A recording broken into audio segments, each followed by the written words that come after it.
राधे राधे। मैं अभिषेक भटनागर अपने channel God is mind पर आप लोगों का एक बार फिर से स्वागत करता हूं। कल हमने सूर्यवंशी राजाओं की कथा के बारे में सुना था, जिसमें कि हमने श्री राम के अवतार और कैसे माता सीता को वन में जाना पड़ा और क्या उसके पीछे कारण थे, ये हमने आपको कल उसका व्याख्यान किया था। अब हम आज करेंगे 13वें अध्याय की शुरुआत 9वें स्कंद की, जिसमें वशिष्ठ जी का ऋषिवर का राजा निमि को श्राप देना। इसके पीछे भी एक कहानी है और कहानी में भी कुछ ज्ञान छुपा हुआ है जो आपको सुनने के बाद ही पता चलिएगा। चलिए करते हैं आज के दिन की शुरुआत इस कथा के साथ। सुखदेव जी बोले, हे परीक्षित, इक्ष्वाकु के बेटे राजा निमि ने एक समय अपने गुरु वशिष्ठ ऋषिवर से यज्ञ कराने के लिए कहा। तब वशिष्ठ जी बोले, राजा इंद्र के यहाँ से हमें ज्ञान यज्ञ कराने का न्योता आया है। पहले वहां पर यज्ञ कराऊं, पीछे तुम्हारा यज्ञ करा दूंगा। जब ऐसा कहकर वशिष्ठ ऋषिवर इंद्रपुरी में यज्ञ कराने चले गए, तब राजा निमि ने विचारा कि जीने का एक क्षण भी भरोसा नहीं रहता। कदाचित वशिष्ठ जी के लौटने तक मेरा यह तन छूट जाए तो यह इच्छा बाकी रह जाएगी। ऐसा विचार कर राजा ने गौतम जी को पुरोहित बनाकर यज्ञ करना आरंभ किया। उसी समय वशिष्ठ गुरु इंद्र को यज्ञ कराकर राजमंदिर पर आए। जब वशिष्ठ ऋषिवर ने दूसरे पुरोहित को यज्ञ कराते हुए देखा, तब बड़े क्रोध से राजा निमि को शाप देकर कहा कि आपने बिना हमारे आए यज्ञ कराने लगे हैं, इसलिए आपका तनु छूट जाए। यह वचन सुनकर राजा बोले, हे वशिष्ठ जी, आप यजमान का यज्ञ कराना छोड़कर लोभ से इंद्र के यहाँ चले गए थे, इसलिए आपका शरीर भी स्थिर ना रहे।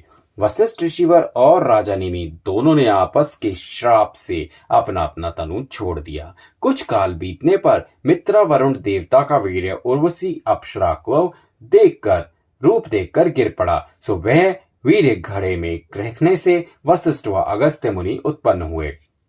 राजा निमि के जीने के वास्ते गौतम आदि ऋषिवरों ने यज्ञ किया। जब देवताओं ने प्रसन्न होकर पूछा कि आप क्या चाहते हैं, तब ऋषिवरों ने विनय किया कि आप लोग ऐसी दया करके हमारा यजमान जी उठे। देवताओं ने ऐसा आशीर्वाद दिया कि राजा के शरीर में प्राण आ गए। तब राजा देवताओं व ऋषिवरों से हाथ जोड़कर बोले, महाराज, अब मुझे यह तनु जिसका एक दिन अवश्य नाश होगा नहीं चाहिए। ऐसी कृपा करें जिसमें मैं सदा स्थिर रहूं। यह सुनकर देवताओं और बालक ब्राह्मणों ने राजा को आशीर्वाद दिया कि आप बिना अंग रह होकर सब जीवों के पलक में रहें। यह वरदान देकर सब देवता अंतर्ध्यान हो गए। उसी दिन से राजा निमि का जीव सबके पलक में रहता है।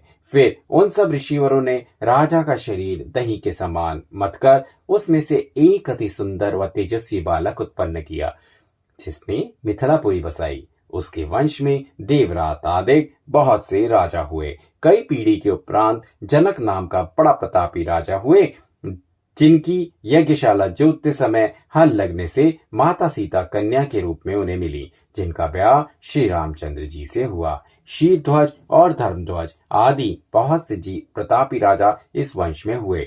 उन राजाओं के दूसरे नाम होने पर भी वे सब जनक वैदेही कहलाते हैं। उनके वंश में एक राजा योगीश्वर व ज्ञानी उत्पन्न हुए और धर्म पूर्वक राज्य करके अंत समय वैकुंठ को गए। वह सूर्यवंशी राजाओं की कथा हमने आप लोगों को सुनाई।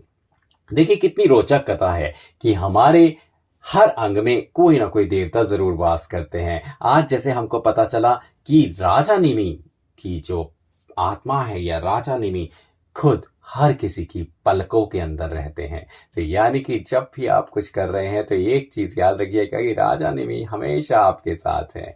तो ये चीज देखिए कितनी रोचक है। तो चलिए इसको भी अपने ध्यान में जरूर रखिएगा। अब हम आते हैं 14वें अध्याय पे, जिसमें चंद्रवंशी राजाओं की कथा है। सुखदेव जी ने कहा कि हे राजन, अब हम चंद्रवंश कुल की उत्पत्ति कहते हैं, आप ध्यान से सुनिए। नारायण जी के नाभि कमल से प्रथम श्री ब्रह्मा उत्पन्न हुए और श्री ब्रह्मा के नेत्र से अत्रि मुनि ने जन्म लिया। उनसे चंद्रमा उत्पन्न हुए, जो ब्राह्मण, तारागण, औषधि और वृक्ष आदि के राजा हुए। उन्होंने बृहस्पति जी को गुरु बनाकर राजसूय यज्ञ करना आरंभ किया। उस यज्ञ में बृहस्पति जी की स्त्री तारा को, जो अति सुंदरी थी, छल करके छीन लिया। जब तारा के लिए दैत्यों ने चंद्रमा की ओर और देवताओं ने बृहस्पति की ओर सहायक होकर आपस में महायुद्ध किया, तब ब्रह्मा जी की आज्ञा अनुसार चंद्रमा ने बृहस्पति जी की स्त्री दे दी। चंद्रमा के वीर्य से तारा के गर्भ रह गया था। जब बृहस्पति जी के क्रोध करने से तारा ने अपना लड़का गर्भ से गिरा दिया, तब उस बालक का रूप देखकर बृहस्पति जी ने चाहा कि यह बालक हम ले लें, और चंद्रमा ने इच्छा की कि यह मैं ले लूं। जब उस बालक के लिए फिर बृहस्पति जी और चंद्रमा से झगड़ा होने लगा, तब ब्रह्मा जी ने तारा से पूछा कि यह बालक किसके वीर्य से है। तारा ने चंद्रमा का वीर्य बतलाया, इसलिए ब्रह्मा जी की आज्ञा से वह पुत्र चंद्रमा ने पाकर उसका नाम बुध रखा। बुद्ध के एला नाम की स्त्री से पुरुरवा नामक बेटा बड़ा प्रतापी, तेजस्वी और सुंदर उत्पन्न हुआ।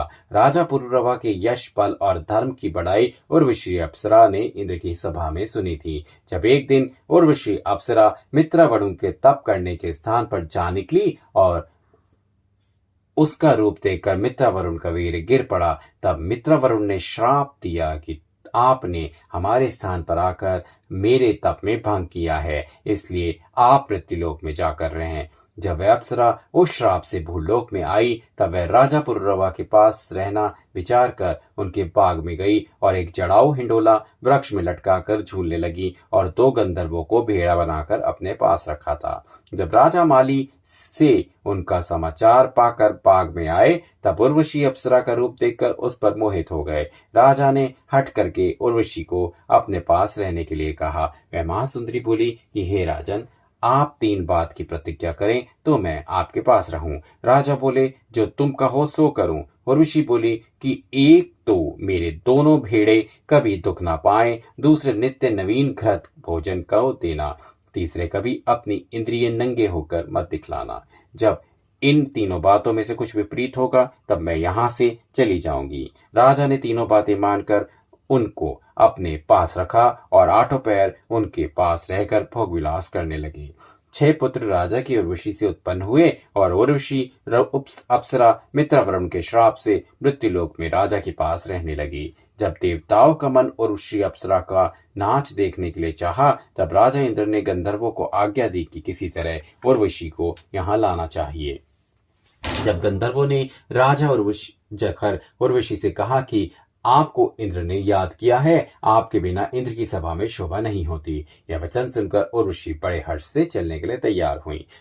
तब गंधर्वों ने उर्वशी की आज्ञा अनुसार अपनी माया से नया घृत बदलकर पुराना घृत उर्वशी को खिला दिया और रात को गंधर्व लोग उर्वशी के दोनों भेड़े चुराकर आकाश में ले उड़े। उस समय उर्वशी ने राजा पुरुरवा को, जो उनके पास सोए थे, जगाकर कहा कि मेरे दोनों भेड़े कोई चुरा कर लिए जाता है, आप जल्दी छीन लाएं। आप भी अपने को शूरवीर समझते हो, आपसे तो स्त्री बलि होती है। यह वचन सुनकर राजा घबराकर भेड़ों के पीछे नंगे उठ दौड़े। तब उर्वशी ने उनको नंगे देखकर कहा कि हे राजन, मेरा और आपका यही प्रण था कि जब मैं आपको नग्न देखूंगी या मेरे दोनों भेड़े दुख पाएंगे और जिस दिन मुझे नया घृत खाने को नहीं मिलेगा, तब मैं आपके पास न रहूंगी। सो आज 3 बातें विपरीत हुई, इसलिए अब मैं आपके पास नहीं रह सकती। ऐसा कहती हुई बिजली के समान चमककर वहां से उड़ गई। गंधर्वों ने उनको इंद्रलोक में पहुंचा दिया। राजा पुरुरवा उनके चले जाने से अति व्याकुल होकर वन में और पहाड़ पर उन्हें ढूंढने निकले।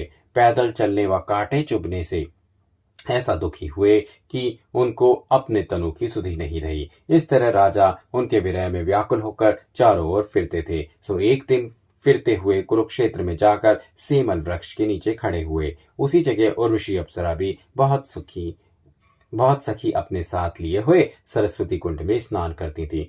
कोई उन्हें नहीं देख सकता था, पर अप्सराएं देव दृष्टि से सबको देखती थी। उस समय तिलोत्तमा नाम सखी ने उर्वशी से पूछा कि आप मृत्युलोक में आकर किस पुरुष के पास रहती थी, उनको मैं भी देखना चाहती हूँ। उर्वशी ने राजा पुरुरवा को दिखलाकर कहा कि इन्हीं के पास मैं रहती थी। तिलोत्तमा राजा को देखकर बोली कि आपके विरह में ये बहुत व्याकुल और मलिन दिखलाई देते हैं, एक बेर आप अपना रूप इनको दिखला दो तो इनकी व्याकुलता और मलिनता दूर हो जाए। यह बात तिलोत्तमा से सुनकर उर्वशी अप्सरा ने अपना रूप राजा के सामने प्रकट कर दिया। उन्हें देखते ही राजा पुररवा का चित्त ठिकाने होकर उनका रूप इस तरह बदल गया जिस तरह मुर्दे के तड़ों में प्राण आ जाए। राजा ने उर्वशी के सामने बहुत रोकर कहा कि हे प्राण प्यारी, आप मुझे क्यों छोड़कर चली गईं?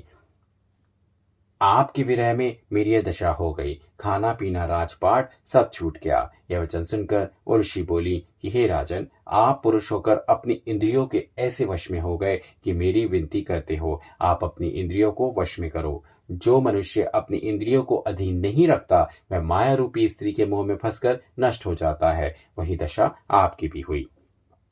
मैं स्त्री किसी पर मोहित ना होकर सिवा अपने सुख के दूसरे का प्रेम नहीं रखती। जब तक कोई पुरुष मेरे पास रहता है तब तक उसकी प्रीति रखती हूँ। कदाचित मैं 1000 वर्ष तक भी एक पुरुष के पास रहकर जब दूसरे पुरुष के निकट जाती हूँ तब फिर मुझे पहले पुरुष से कुछ प्रीति नहीं रहती। क्षण भर में उसे भूलकर आप उसका प्राण लेने में भी मुझे कुछ दुख नहीं होता।